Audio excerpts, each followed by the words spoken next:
What if the tightness in your chest isn't anxiety but a door learning how to open? What if the heat moving up your spine isn't exhaustion but a quiet intelligence, remembering your name? If you've felt pressure behind the eyes, sudden waves of emotion with no clear cause, or a strange pull toward honesty you can't explain, stay with me. This isn't a warning.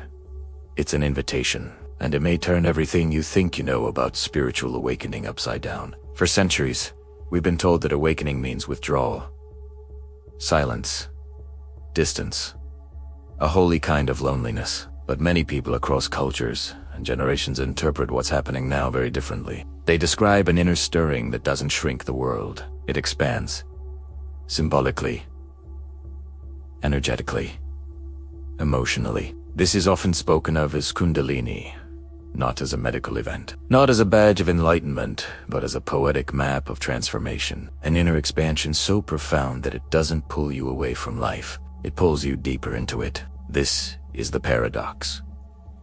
The more you awaken within, the more connected you become without. Each of these experiences is described by many people not as problems to fix, but as symbols to listen to.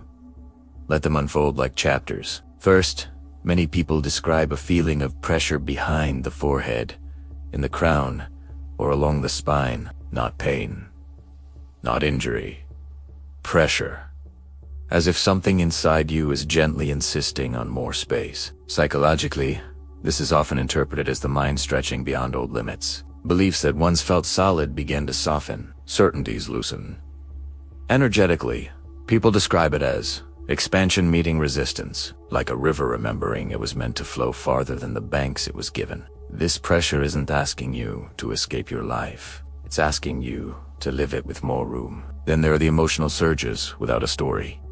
Sudden sadness, unexpected joy, grief with no clear memory attached, tears that arrive uninvited. Many interpret this symbolically as emotional debris leaving the system. Old survival strategies once necessary begin to dissolve. The nervous system learns a new language, one that doesn't need constant armor. Spiritually, this is often described as the heart recalibrating, not closing, not hardening, opening wider than it ever has. And when the heart opens, it doesn't just feel love, it feels everything. Next, a heightened sensitivity to people. You walk into a room and feel it immediately.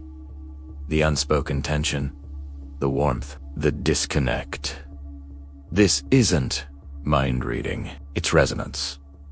Psychologically, many people experience this as increased empathy. Old emotional walls thin. You sense others not as threats or roles, but as complex inner worlds. Energetically, it's often described as your boundaries becoming conscious rather than rigid. You don't merge, you meet. And suddenly, relationships don't feel optional, they feel essential. Then, the identity begins to unravel. You begin to question who you've been. The roles, the masks, the reflexive yeses. This can feel disorienting, even lonely, but symbolically, many interpret this as the shedding of emotional survival strategies. The identity built to be accepted, the self-shape to avoid loss. Spiritually, this is the unmasking, not to disappear, but to finally arrive. And when you arrive as yourself, connection stops being a performance. It becomes recognition. You might also feel a quiet electricity in the body, a subtle hum, a vibration, warmth in the hands or chest, not dramatic, intimate.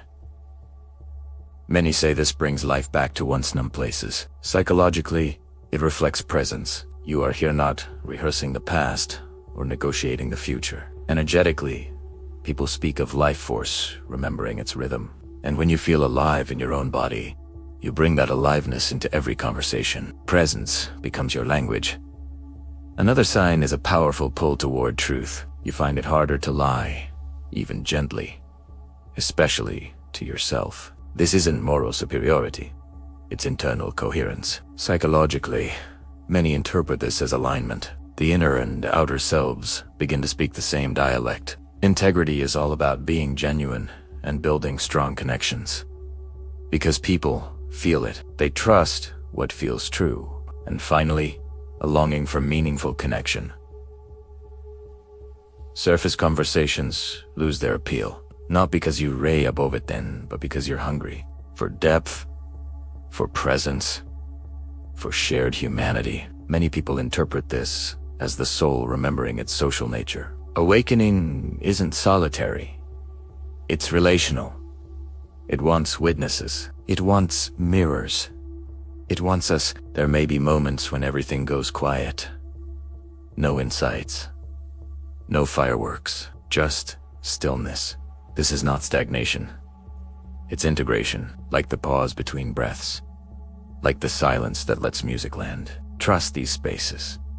They are teaching you how to listen. Taken together, these experiences form a pattern, an archetype. The shift from survival to presence, from armor to permeability, from isolation to conscious connection. This is the paradox of Kundalini, as many interpret it. Inner awakening doesn't pull you away from others. It strips away everything that kept you from meeting them fully. Old identities fall away, not so you can be alone, but so you can be seen. The relationships that survive this transformation deepen. The ones that don't make room. Not as punishment, but as alignment. If you recognize yourself in these words, you are not broken.